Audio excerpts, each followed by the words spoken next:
दिल्ली में आगामी विधानसभा चुनावों को लेकर हलचल तेज, अब इन्हें बनाया जीत का हथियार। दिल्ली में आगामी विधानसभा चुनावों के लिए हलचल तेज हो गई है, जहां इसी कड़ी में आम आदमी पार्टी अपनी रणनीति बनाना शुरू कर दिया है। पार्टी ने विशेष रूप से महिलाओं और परिवारों को ध्यान में रखते हुए यह रणनीति तैयार की है, जिसमें मुफ्त सुविधाओं का लाभ उठाने वाले मतदाताओं को जागरूक करना प्राथमिकता है। अब पार्टी ने इसे बनाया जीत का हथियार।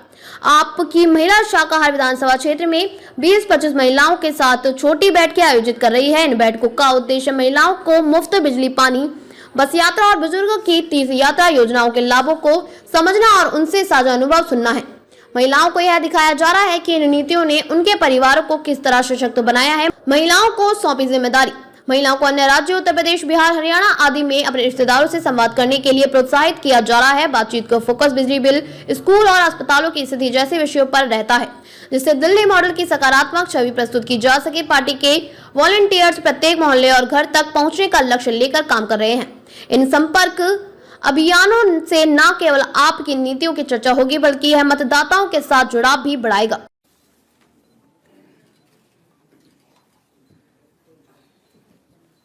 दोस्तों,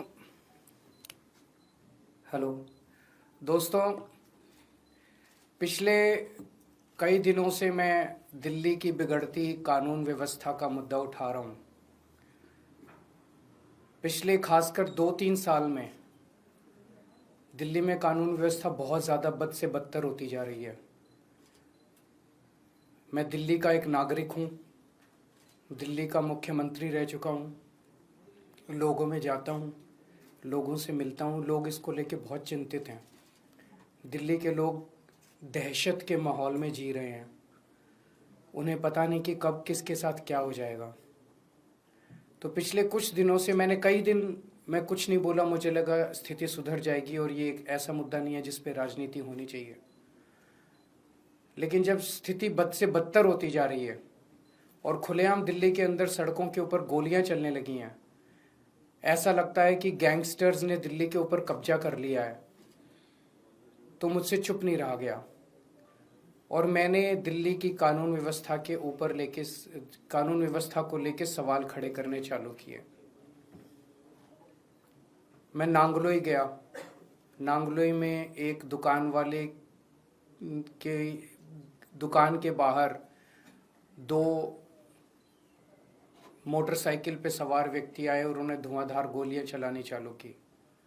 मैं नांगलोई गया। मुझे नांगलोई जाने से बीजेपी का कार्यकर्ताओं ने रोका, मुझे रास्ते में ही रोक दिया, मुझे जाने नहीं दिया, पता नहीं क्यों।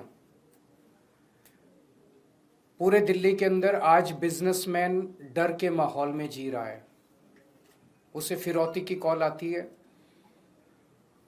अगर वो फिरौती नहीं देता तो थोड़े दिन के बाद उसके दुकान के सामने शूट आउट हो जाता है, एक मैसेज देने के लिए, संदेश देने के लिए कि अगर तूने नहीं किया तो तेरे साथ कुछ भी हो सकता है। आज बिजनेसमैन को ये नहीं पता मैं सुरक्षा के लिए कहाँ जाऊं। कल मैं पंचशील एनक्लेव गया। पंचशील एनक्लेव में वो एक तरह से दिल्ली का सबसे पॉश एरिया माना जाता है। वहां पे 64 साल के एक बुजुर्ग की निर्मम हत्या, चाकू गोद के उनकी निर्मम हत्या कर दी गई। सीनियर सिटीजन्स जो हमारे दिल्ली में बहुत हैं, बहुत सारे ऐसे बुजुर्ग हैं जिनके बच्चे बाहर चले गए पढ़ने के लिए, नौकरी करने के लिए, अकेले रहते हैं, वो आज दहशत के माहौल में जी रहे हैं। दिल्ली की महिलाएं दहशत के माहौल में जी रही हैं। कभी किसी के साथ ईव टीजिंग तो रोज़ का ही काम है, लेकिन कभी किसी का अपहरण हो जाता है, मर्डर हो जाता है, गैंगरेप हो जाता है। आज महिलाएं दहशत के माहौल में जी रही हैं। आज मैं तिलक नगर जा रहा हूँ। तिलक नगर 2 दुकान वालों से मिलूंगा जिनकी दुकानों के बाहर शूट आउट किया गया। मैंने सोचा था ये सारे मुद्दे उठाऊंगा तो एक उम्मीद थी कि अमित शाह जी, आप सब लोग जानते हैं कि दिल्ली की शिक्षा, स्वास्थ्य, बिजली, पानी, ये चुनी हुई दिल्ली की सरकार आम आदमी पार्टी की सरकार के पास है। लेकिन दिल्ली की सुरक्षा, दिल्ली की कानून व्यवस्था, दिल्ली के लोगों की सुरक्षा जो है वो केंद्रीय गृह मंत्री के सीधे अंडर में आती है, अमित शाह जी के अंडर में आती है। तो मुझे उम्मीद थी कि मेरे मुद्दे उठाने पे अमित शाह जी कुछ कार्रवाई करेंगे। अमित शाह जी बलात्कारियों को पकड़ेंगे, अमित शाह जी गैंगस्टर्स को पकड़ेंगे, अमित शाह जी पुलिस को बोलेंगे कि इस तरह की घटनाएं अब नहीं होनी चाहिए। अमित शाह जी कठोर कदम उठाएंगे, ठोस कदम उठाएंगे, जिससे दिल्ली वासियों को कुछ सुकून मिलेगा। लेकिन इसकी बजाय हमने देखा कि कल मुझ पे हमला करवा दिया गया। मैं पदयात्रा में जा रहा था, मेरे ऊपर एक लिक्विड फेंका गया। वो लिक्विड हार्मलेस था, लेकिन वो हार्मफुल भी हो सकता था। कल हमारे एक एमएलए को गिरफ्तार कर लिया गया। उस एमएलए का कसूर ये था कि वो एमएलए भी इस किस्म के गैंगस्टर्स का विक्टिम था। उसके पास भी फिरौती की और अलग अलग तरह से गैंगस्टर्स की कॉल्स आ रही थी। आज से 1.5-2 साल पहले उसके पास कई सारी कॉल्स आई, जिसकी बाकायदा उसने लिखित शिकायत दिल्ली पुलिस को की कि मेरे पास कपिल सांगवान उर्फ नंदू नाम के गैंगस्टर की बार बार कॉल्स आ रही हैं, मुझे धमकियां मिल रही हैं, मेरे परिवार को धमकियां मिल रही हैं, मुझे उनसे बचाइए। मैं उनके एक कंप्लेंट, आप उनकी कंप्लेंट सुनोगे तो आपका भी दिल पसीज जाएगा। जो उन्होंने पुलिस को कंप्लेन की है, मैं उस कंप्लेन के कुछ हिस्से पढ़ के सुनाना चाहता हूँ। ये कंप्लेन उन्होंने की है धालीवाल साहब, जो कि स्पेशल कमिश्नर ऑफ पुलिस हैं, उनको कंप्लेन की है। सब्जेक्ट है complaint against Shri Kapil Sangwan alliance Nandu of Nandu gang and his brother for extending threats of life for the purpose of extortion. इसमें वो लिखते हैं on 23rd May 2023, आज से 1.5 साल पहले, I received a WhatsApp call from mobile number so and so and also from mobile number so and so from a person who introduced himself as Kapil Sangwan alias Nandu of Nandu gang, and in the said call he threatened to follow his commands and dictates, failing which he will kill me and my family. To instill serious fear in my mind, he even disclosed the whereabouts of my son. उसने बताया कि तेरा बेटा इस वक्त यहाँ है, अगर तू हमारी बात नहीं मानेगा तो तेरे बेटे के साथ कुछ भी हो सकता। He even disclosed the whereabouts of my son who is living abroad, and also disclosed whereabouts of my other family members. Since then he has called me around 35 to 40 times from the said mobile numbers for the purpose of threatening and extortion. Kapil Sangwan alias Nandu further threatened that he has been giving threats and extortion calls to his potential targets to extract money from them, for which he wants me to act as per his dictates and commands to collect money from his potential targets and hand over to his men. कि फलाने फलाने लोगों से तू पैसे इकट्ठे करके ला और मेरे को हैंड ओवर कर। Since I refused to do so and disconnected his phone, Kapil Sangwan has given WhatsApp call to me number of times and has been pressing for his above said illegal demands and dictates, and has finally conveyed in his last call that he has started extortion calls using my name also.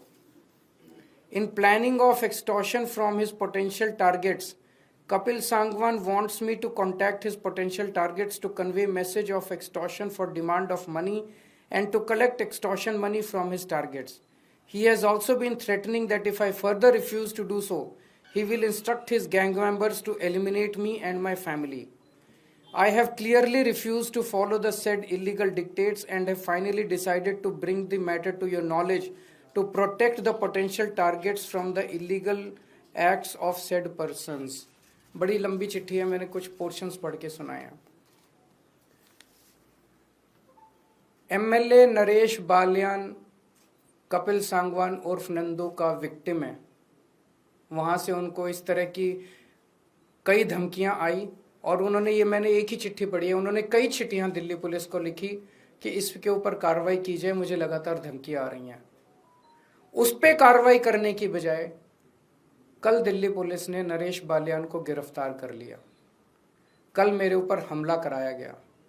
हमारा कसूर क्या था? हमारा कसूर था कि हम लोग दिल्ली की बिगड़ती हुई कानून व्यवस्था की बात उठा रहे थे। कल नरेश बाल्यान की गिरफ्तारी से अमित शाह जी ने दिल्ली की जनता को क्या संदेश दिया है? उन्होंने सीधा सीधा संदेश दिया है कि अगर तुमने कंप्लेन करने की कोशिश करी, अगर तुम्हारे साथ कुछ भी होता है और तुमने कंप्लेन करी, तो तुम्हें ही तुम्हारे ऊपर हमला भी कराया जा सकता है, तुम्हें गिरफ्तार भी किया जा सकता है। कंप्लेन करने की हिम्मत मत करना। ये सीधा सीधा मैसेज है। गैंगस्टर्स को क्या संदेश दिया अमित शाह जी ने? कि मैं हूं तुम्हें बचाने के लिए, चिंता मत करना। कोई कंप्लेंट आएगी, कंप्लेनेंट की ऐसी तैसी कर देंगे, कंप्लेन करने वाले की ऐसी तैसी कर देंगे, तुम चिंता मत करना, मैं बैठा हूं गृह मंत्रालय में तुम लोगों को बचाने के लिए। कौन बचाएगा फिर लोगों को? लोग किसके पास जाएंगे? लोग किसके पास कैसे शिकायत करेंगे फिर लोग? मैं अमित शाह जी से कहना चाहता हूं कि अगर आपके अंदर हिम्मत है तो आप इन गैंगस्टर्स को गिरफ्तार करके दिखाइए। बच्चा बच्चा दिल्ली का जानता है कि दिल्ली के अंदर कौन कौन गैंगस्टर्स ऑपरेट कर रहे हैं। अगर हिम्मत है तो उन गैंगस्टर्स को गिरफ्तार करके दिखाइए। दिल्ली के अंदर जो मर्डर कर रहे हैं उनको गिरफ्तार कीजिए। दिल्ली के अंदर जो बलात्कार कर रहे हैं, अपराधी घूम रहे हैं, उनको गिरफ्तार कीजिए। मेरे ऊपर हमला कराने से, मेरे एमएलए को गिरफ्तार करने से क्या दिल्ली की महिलाएं सुरक्षित हो जाएंगी? मेरे ऊपर हमला कराने से, मेरे एमएलए को गिरफ्तार करने से क्या दिल्ली के बिजनेसमैन सुरक्षित हो जाएंगे? मेरे ऊपर हमला कराने से, मेरे एमएलए को गिरफ्तार करने से क्या दिल्ली के नागरिक, सीनियर सिटीजन सुरक्षित हो जाएंगे? अब दिल्ली की जनता अमित शाह जी आपसे ठोस कदम की उम्मीद करती है। अगर आपके कोई क्वेश्चंस हैं तो बता दें। कल जो आपका हुआ उसके बाद ये भी क्योंकि कल आपने परसों जो है वो एक बड़े गैंगस्टर का नाम